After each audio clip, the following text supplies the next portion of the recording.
Hello and welcome to the AT Cinema Club podcast. This is episode 17 on Outsiders 1983. Yes, hello, welcome back. We're coming at you with another. It's not an out there film. Well, it is to us. 'Cause Yeah, it's not in I've the never heard of mainstream of when we watched them. So this was recommended to me by my mother when I was making the list. Yeah. So hopefully it's a good one. It was one of Tom Cruise's first films. I know that. Ah, right, yeah, true. I didn't think about that. Yeah, Because it's obviously very early 80s. early in his career. Right then. So, actually, should I do the starring list first? I'll do that first. So, this film stars Matt Dillon as Dallas Winston, C. Thomas Howell as Ponyboy, Ralph Macchio, maybe, as Johnny, Patrick Swayze as Daryl, Rob Lowe as Soda Pop, Tom Cruise as Steve Randall, and Emilio Estevez as Two-Bit. And the plot is as follows. A teen gang in rural Oklahoma, the Greasers, are perpetually at odds with the Socials, a rival group. Sorry about that. When Greasers, Ponyboy, C. Thomas Howell, and Johnny Ralph Macchio get into a brawl that ends in the death of a social member, the boys are forced to go into hiding. Soon, Ponyboy and Johnny, along with the intense Dallas, Matt Dillon, and their other Greaser buddies must contend with the consequences of their violent lives. While some Greasers try to achieve redemption, others meet tragic ends. Or just excuse the yawn. Yeah, I was holding in another one there. I don't know if I just didn't sleep well last night, but wow. Maybe it's allergies or something. Oh god, that is. Well, it's definitely an interesting film. It had a budget of $10 million and made 33.7. That's one of the lowest budgets I think. It's a we've really seen. low budget film. I mean, in looking into this, you can tell you that definitely it's can. a lower budget.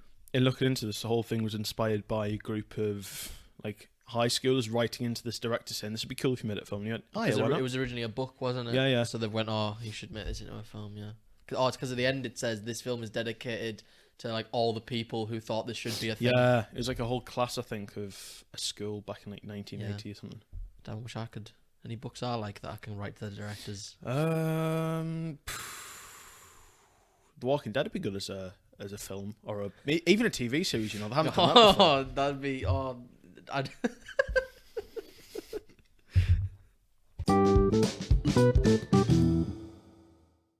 Likes and dislikes, everyone. This was quite a weird film. Not like weird film. I mean, not like, as weird as Weird Science. No. Hey, Jesus, I hate mean, myself for that. I don't know. It was quite hard to pick apart some bits of it. Yeah. Because I thought for how long it was compared to other films. Oh god, I mean, it wasn't like 3 hours. It was only like 2 hours long. Still, but 2 hours it was is fine, very yeah. slow. Yeah, and it didn't feel like an awful lot actually happened. There was a lot of like big consequential messages by the end of the thing, but it didn't really feel like the plot went many places. So, one of the main things I like is the commentary on things like the class difference, which technically is the Greasers are seen to be the more lower down and the ones who are, I guess, poorer, and they are. Socks? And I think it's socks or something. Yeah, socks. Yeah. I don't mind that plot. Someone said socials. I know yeah, but it's like they're supposed to be more like the upper middle class people who are like just beaten down. Yeah, they live in like the nice Greasers. suburbs of the city or town even. Yeah, and I think that was good because I mean you still get that now. Like, it's still like it's very. I mean, not as prevalent I think as it was in the 1960s, but they're different types of gangs. Yeah, now. it's a different type of social divide, really, now, isn't it? Yeah, same basis, but looks very different. Yeah, I think I saw it quite good in the parallel between like because obviously they were trying to do the stereotype of the Greasers and a lot of them, which was mainly Dallas. Yes, it was like quite violent. He was like really, the stereotype, wasn't he? You know, but then you show the bits with Two-Bit who wears the Mickey Mouse T-shirt, and it kind of it really weird because it adds that kind of child. Like, I mean, you can wear what you want. I wear some like. Have a Krusty Krab T-shirt. Yeah, you know, yes, I'm 17, but but he wears like a Mickey Mouse T-shirt. But then like he'll probably have a knife in his pocket. And it's quite a bit of a nice parallel between. Yeah, I'd agree. You know what they are. It shows that they're not all Dallas. They're not all complete sort of psychopathic, really out there people. A lot of them are just kind of normal guys, but just in a bad situation. Yeah, so I'd put down in like because it really gives the message of like what family means to you. Oh yeah, and like. What happens when you're brought up differently. So the people who are in the middle classes, they're all still looking for a fight, like the Greasers. Yeah. But they're doing it because they think they're like entitled to do it. Whereas the Greasers, it tends to be more like they're fighting against them. Whereas they do like, you know, that they're both wanting to fight each other. Oh yeah. And things like that. but the Sox seem to have different problems to what the true. Greasers have. So The Sox I think it was seem Bob kind of was like, he's technically a budding alcoholic by the looks of it. Yeah, true. Because Cherry was always said he's coming out drunk, and then when he nearly drowned Ponyboy at the start. he was really drunk, and I think that's like the Greasers obviously but they didn't seem to have that problem. No, it seemed like they were more of a family than the Sox were, because they all go around. I mean, we didn't see the life of the other ones. No, but we did see the life of the Greasers, and they're all like just going into everyone's house and like sitting around and stuff, and they're all quite a collective community. It's that found family thing, isn't it, with the Greasers? That's the difference between the two. And it showed when they did the Rumble, or before they did the Rumble, Ponyboy's older brother that takes care of him, and I guess the leader of the Sox, they knew each other because they used to play football together. I forgot what his name was. I wrote it down. Paul Holden.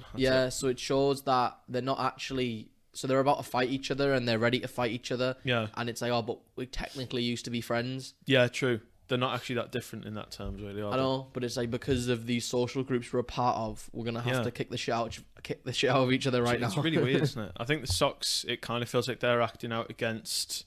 It's similar if you look at it. It's the whole 80s golden era idea, and the Sox way of acting out is just to fucking kick the shit out of everyone. Given this is the 60s still. Yeah. But it's that very similar that.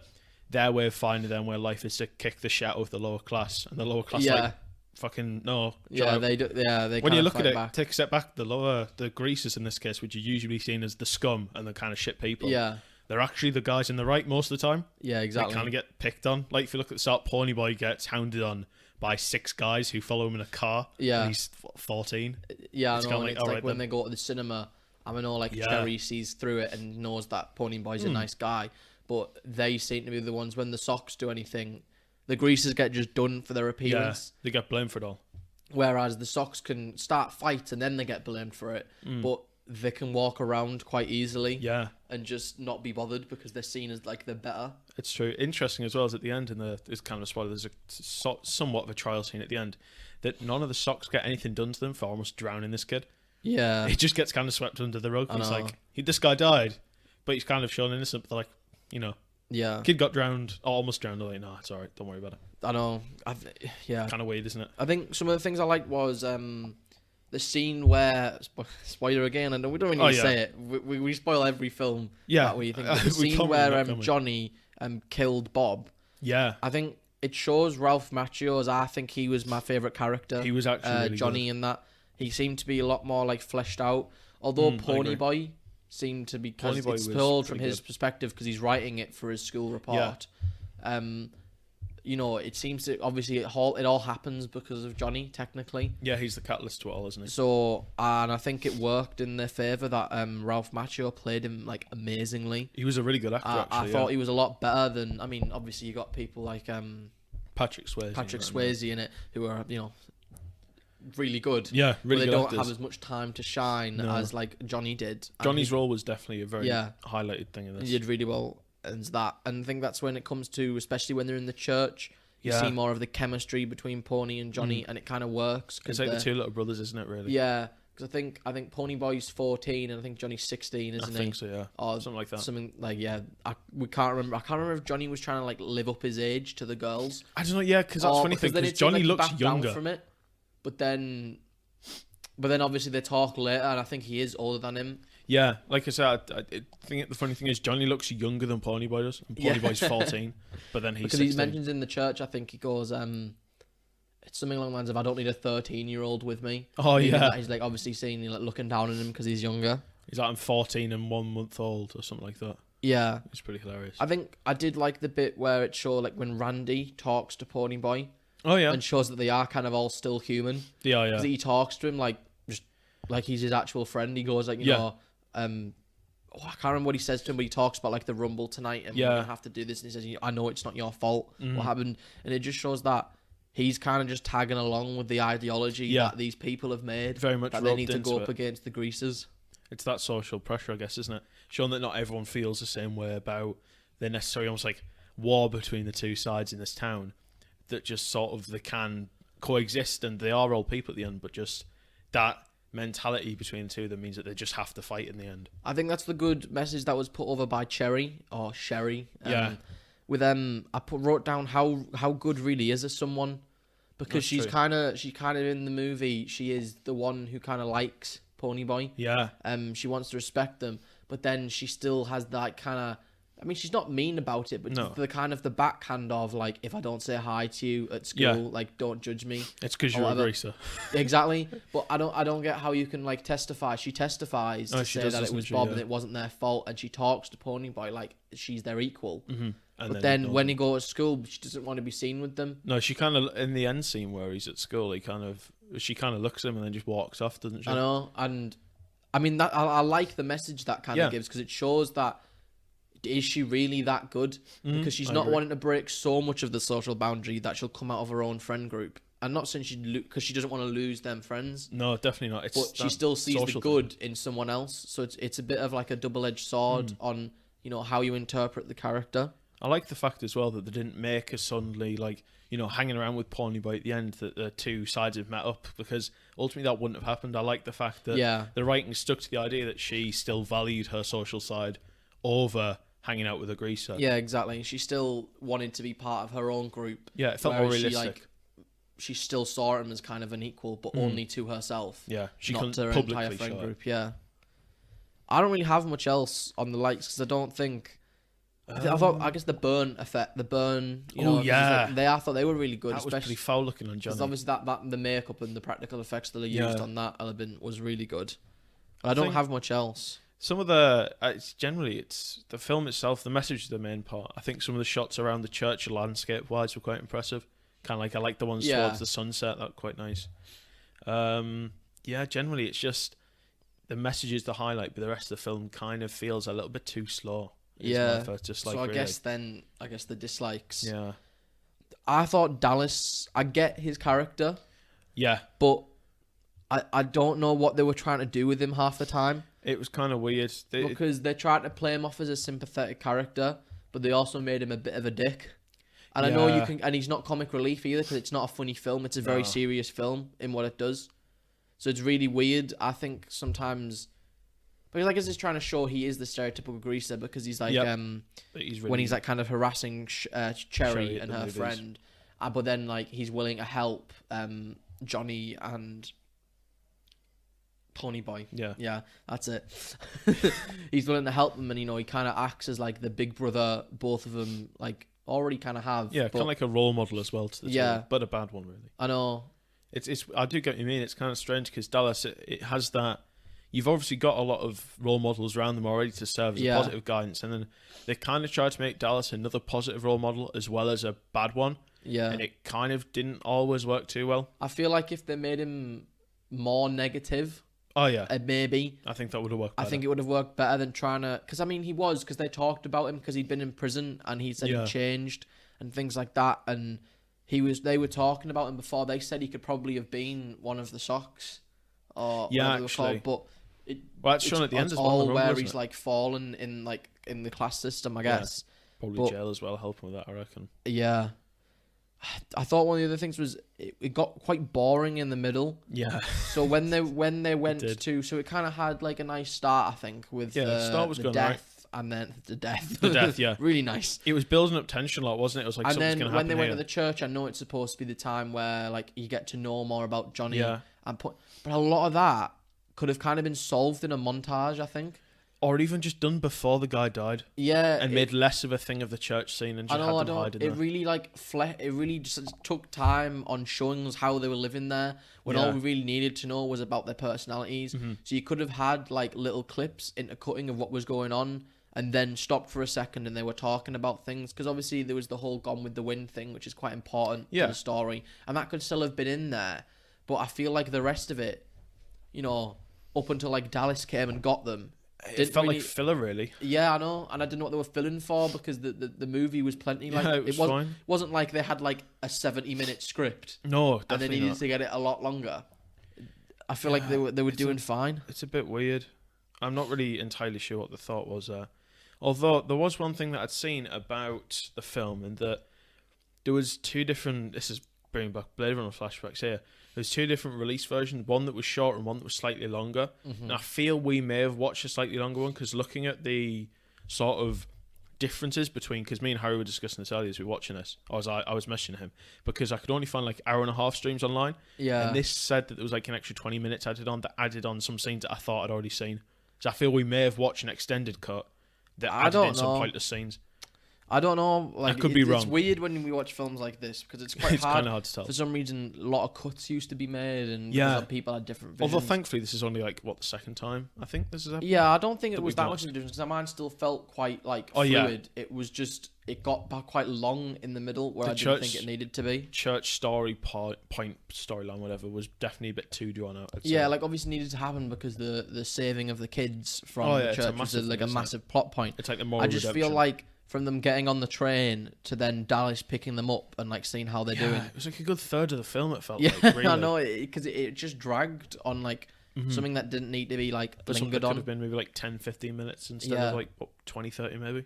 Which I think another thing I thought was slightly clunky about the film was, although the music was good, it played over so many important bits that it kind of annoyed me. Yeah. And it wasn't even like low background music. No, it was really loud. It was like ones I've written down is when Ponyboy is talking to Cherry in the dark bit when I can't remember when that is. It's near the rumble. Yeah, it's I think it's just after the song is playing so loudly in the background. I'm like, I can't hear what you're saying. There's a few weird points with the audio recording where it felt like you would have one character like Ponyboy. I think it was the same with Ponyboy and Johnny actually, where Ponyboy sounds really loud and very clear, and Johnny sounds like he's about 10 meters away from the microphone, and I could never really figure out what was going on there. So like I got another one, Ponyboy and Dallas in the car after the rumble going to the hospital. Oh god, yeah. There was also music playing. It was really loud.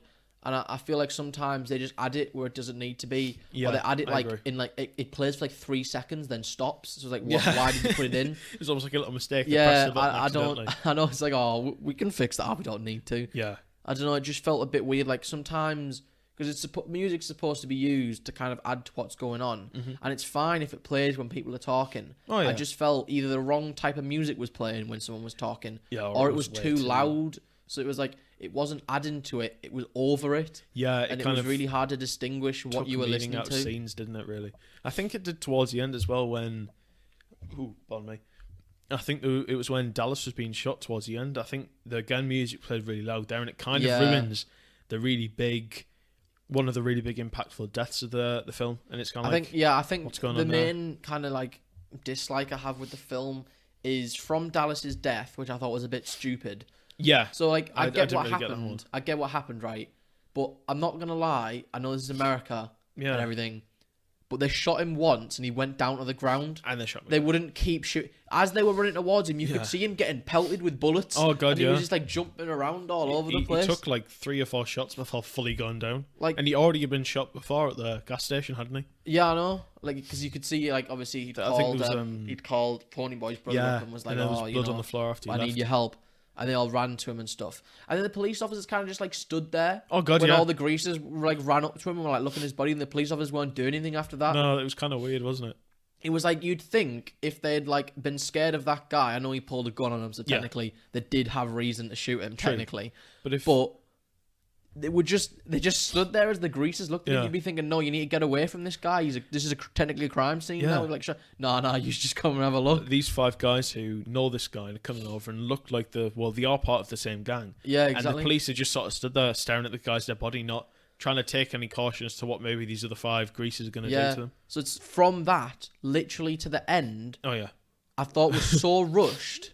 I know. So we're talking about how it really dragged in the middle, and then towards the end, as soon as he dies, it cuts just nothing straight to a courtroom scene, which is a montage of them just talking in the courtroom to then him at school. Yep. Then it feels like it's gonna end, but no. Then it goes to their house, him at home. and then Soda Pop or whatever his name is.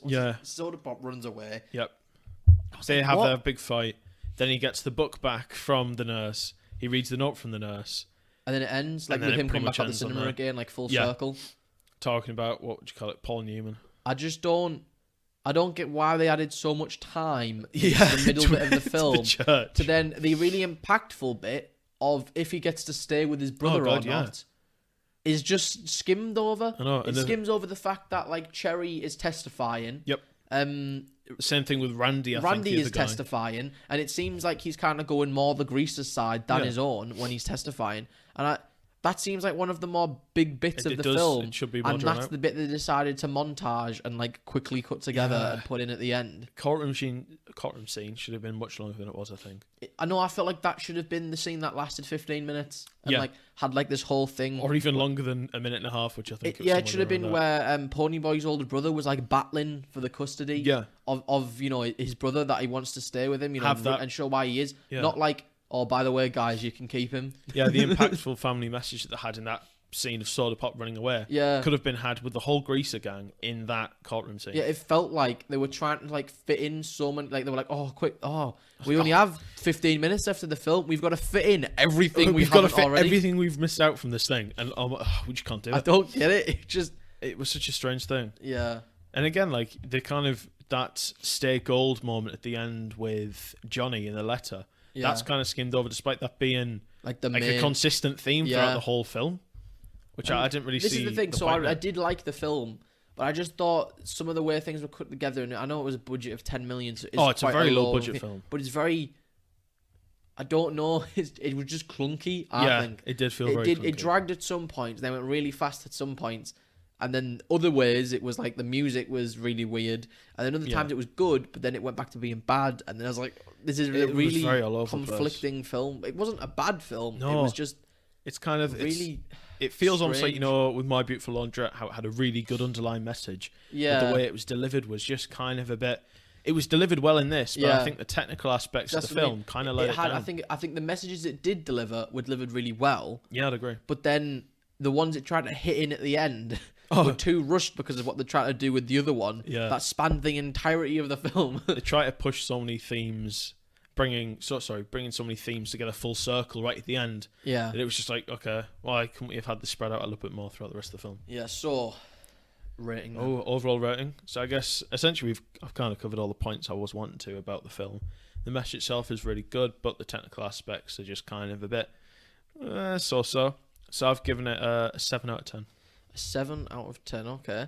I'm pretty much the same. I didn't think it was a bad film, and I didn't think it was a really good film because of just where it was a bit sloppy at some points of like how it was trying to deliver these really impactful messages, and it did mostly deliver in what it was doing.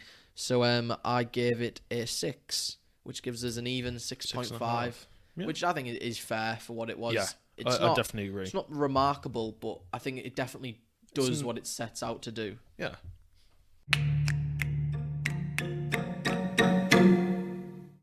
Trivia. Whoa, breaking the formula there. Oh, sorry. That's not in the script. It felt wrong. Yeah, I mean... Questions. Changing something 17 episodes in. We gotta have change, I guess, so. Oh, we gotta have change. Will today's trivia be a disaster like usual? Or it's will we get some well right? The past few days for either of us, I'll be honest. Oh, we've recorded quite... like an array of episodes. We have. Goonies is coming out next, and that was a terrible show. Yeah, I have to apologise because I listened back to Roger Rabbit, and pretty sure at the end of Roger Rabbit, I said Goonies would be coming out this week. Oh, you liar. And you agreed with me. Really? Terrible. I think we have decided. Had we decided on Outsiders at this point? I don't know. I can't. We'll say we haven't, so then it says our asses. Although we have just admitted it, so whatever. Yeah, okay. Start us off then, Alfie, with question First question. So obviously the gang, the Greasers, there was quite a few of them, and they had some interesting nicknames. One of the ones we talked about being 2-Bit. Mm-hmm. What was 2-Bit's first name? Oh. It's brought up once. Oh, I saw it as well. It's brought up a single time. What 2-Bit's first name actually is. Oh, no.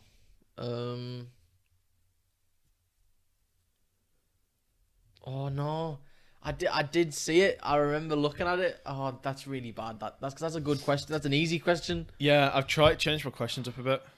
One of them's a little bit out there again. See, that's an easier question than usual, and I've seen it and I've forgotten it. Why? Come on, just take a guess. It's a weird name given that this is America. I'd say this is more of an English type thing. Does it begin with a C? You're close. I wouldn't say like Corey, but I don't think it's that. I'll give you one more chance to make a guess. Oh, I won't take Corey as your answer. I can't. It's really hard. That's because it's weird because some of them have nicknames. Some of them don't just have names. Yeah. So what was Tom Cruise's character called? Steve or something. Steve, and they call him Steve. Steve Randall, maybe. Something like that. I really don't know. I'm gonna go with Charlie. It was Keith. I was quite close actually. You were quite close. Yeah, I should have known that. It was Keith 2-bit. Oh, let's cut it off here on Google. Keith 2-bit something, as Google would call him. Well, reliable source of information. It really is. Oh, all right then. I feel like I don't.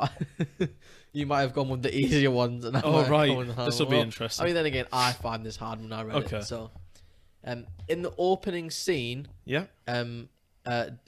Dallas is standing against a pole in front of a restaurant. What is the name of the restaurant? In the opening scene? Jesus Christ. I don't think I even saw that part, I'll be honest. So when he comes out of the cinema, Dallas is waiting for them. Nope, no idea. Yeah, I wouldn't have got this. I thought it was really, really mean. Well, I mean, the only restaurant shown is what, Dairy Queen, and I don't think it's Dairy Queen. Yeah, it's not Dairy Queen. It is the Bowen Lounge. Yeah, no. I don't even remember seeing that, I'll be honest. I remember the scene. I could not remember the name of that. Right. All right, then.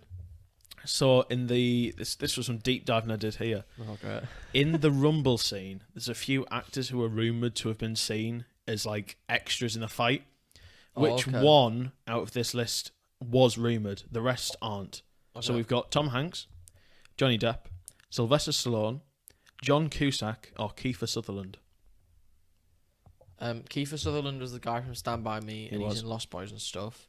Obviously, Tom Hanks is Tom Hanks. Tom Hanks is Tom Hanks. All quite big names. Well, obviously, who did you say? Did you say Johnny Depp? Didn't you? Yeah. He hadn't been in Weird Science at this point. No, he hadn't. Who were the other ones? John Cusack and Sylvester Stallone. Okay, I don't think it's them two. Okay. Or at least I don't think it's Sylvester Stallone. I think it wouldn't be rumoured. You would have seen him. Possibly, yeah. Again, though, these are all pretty big name actors, and one of them is rumoured to be in that scene. For them to just be an extra as well. I mean, I know they do. This is very tenuous thing because there was lots of contention on this. So I've given it. It's I'm gonna go with Kiefer Sutherland. It would be Johnny Depp. Really? Yeah. It is. Well, also, it was him and Nicolas Cage who both rumoured to be in that scene. I can imagine. But with Johnny Depp because it was a little bit more of a harder one. But yeah. Yeah, true. I can imagine Johnny. Yeah, true. Which is weird because the amount of people there, it's kind of hard to pinpoint. Because he'll have been starting his acting person. stuff then. Okay. I can get that. I think this might be. Well, it can be an easy one or a hard one. We'll see. Question 2. How old was Ralph Macchio during the filming of The Outsiders? How old was he? Wow. So his actual age. Not the person he's playing. So obviously, yeah, he was playing a 16-year-old. Shit. But he looks super young when he's filming it, which is what confuses me. He might be super young. He must be really young then. Or was he not? Because I remember when looking at this, Ralph Macchio now, he's pretty old. He's like knocking on a bit. Yeah. So, fuck. I'm drawn. I want to see he's like. I'm really like. I'm psyching myself out here. So he's like. He's probably like. I want to say like early 20s or something. I'll go like 21. He is indeed 21. Oh! I probably would have given you if you said 20, but because he looked. I remember looking at this because I was like, "There's no way he's actually like 16. He must be like 13, 14." Now. I think he's 61 this year or something.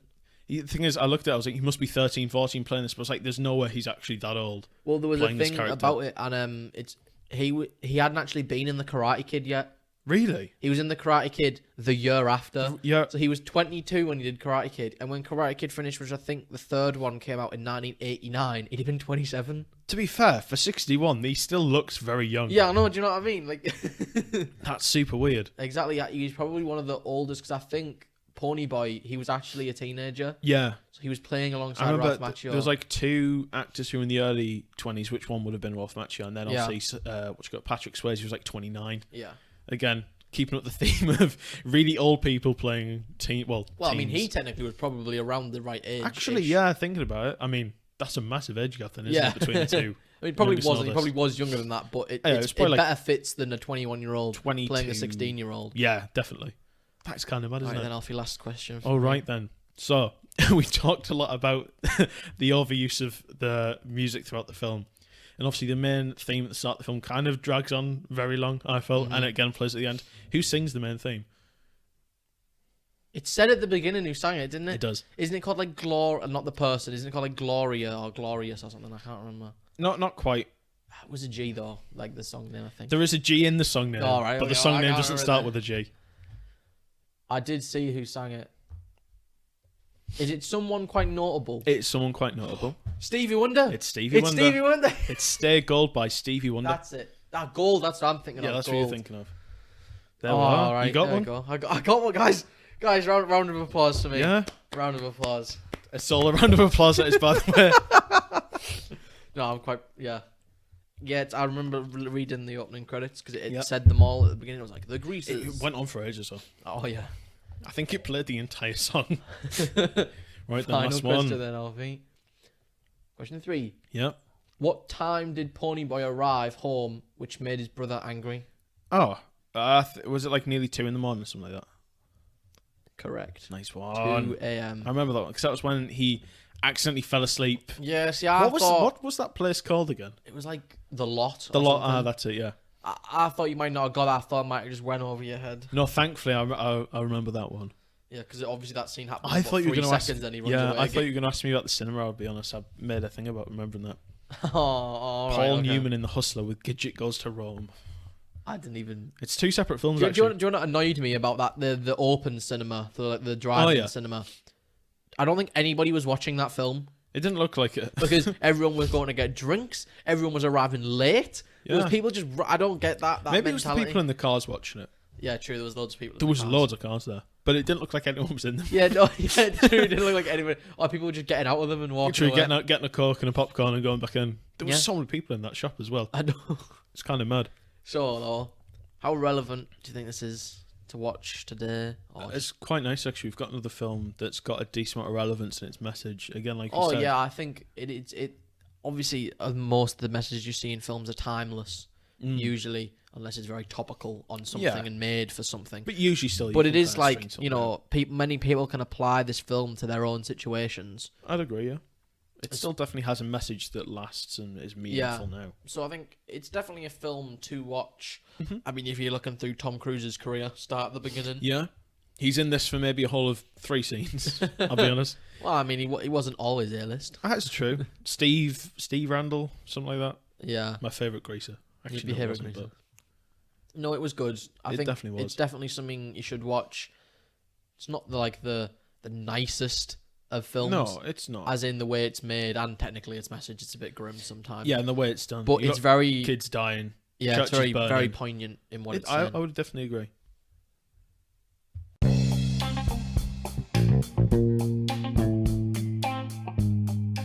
And we're done. That's The Outsiders. We hope you enjoyed. It's the outro for The Outsiders. The Outsiders, the outro. Alfie, what's become of you? We leave college for summer and immediately my brain's starting to mush. You've shut it off. Shut it off, I don't have to think anymore. Oh, God. Right then, yeah. Another interesting episode. Yeah, it was actually. I didn't mind the film. It's kind of one I've watched where I've either really loved it or really hated it. It's kind of neutral, isn't it? It's a bit like Ghostbusters 2. That's a good metric, actually. I mean, yes, it didn't have Ghostbusters 2 didn't have as many in-depth, meaningful things. There was no ghosts. It was kind of the film that I watched and was like, you know what, that was a film. It was nice. That was a film. Anyway then, time for our episodely weekly plugs, I guess. Okay, so you can go and follow us on social medias. Yes. On Instagram, Facebook, TikTok, and Twitter. That's it, yeah. And YouTube. Yeah. There'll be a lot more episodes up now. At the time of this going up, we should have all current episodes on YouTube. I'm going to work on getting them all out tonight. Which will be nice because you can maybe go and listen to them on there. I know you might not want to, you might want to. If you prefer to stare at, I'll have some video playing in the background. It's literally just a still title card. But everyone to their own. We don't care. For some reason, if you're listening to it, yeah. If you have YouTube Premium, somehow not Spotify Premium, and can download it, fair enough. Go for it. Do that way. This podcast can be found on Spotify, Apple Podcast, Google Podcast. Not Jesus. We're not quite at his level yet. Good Pods, and it's on a lot of different like smaller ones. Podbean. Like Podbean. That's the only one we've seen engagement from. So we don't know. I can't remember the names of the other ones because they are just like if you search upon the App Store, podcast app, and then it'll just be some one random of them one. Usually. We also have another plug because our friends over at Hot Coffee News gave us 11p. Oh, get in! We're now. So 32 pence is sponsorship money, guys. We're making it. Go and watch their videos. Great guys, honestly. Oh no. We recently put up. It'll have been like a week since it came out. When it will recently. But yeah, because we've recorded right. So the week after this comes out, Goonies will be coming out, which is our next guest even though Harry lied about it. But we recorded it before. A few days ago now, Yeah, a few days ago because we needed to get the guest in with us. Yeah. And we made a TikTok about it, and that TikTok's done quite well. So it's also an Instagram reel if you don't like TikTok. Yeah, it's also an Instagram reel. Please share when these come out. Please share them. It would be really helpful because when you do a reel on TikTok, it's a lot easier to get people to view them. It pushes it really fast. Maybe a bit more exposure. It's such a chaotic episode. We might even make another one today. Alfie. Oh, I don't possibly. know. I haven't thought of anything. I don't know if we can't really like stab someone. True. That's kind of an issue. I mean, if we simulated, if we simulated a stabbing, what? Maybe not the best idea for the. We've got the sponsorship money that's gone to our heads now. You know what? That 11p could go quite far. Yeah, honestly. Go to Boys and buy some yarn. That's red yarn. Buy some glug. That's an outside joke. That nobody understands that. No. Anyways. Thank you for watching. Again, yeah. We shall not blabber on any longer, so you can get on with the rest of your beautiful. Look forward to Goonies next week. Yes, look forward to Goonies. It is definitely one of the favourite episodes. It's our most chaotic one, yeah. Yes, our most. It's just because our surprise guest Tom Dunn is on, and he's a maniac. A little bit, yeah. All right, goodbye everyone. Bye. See you next week.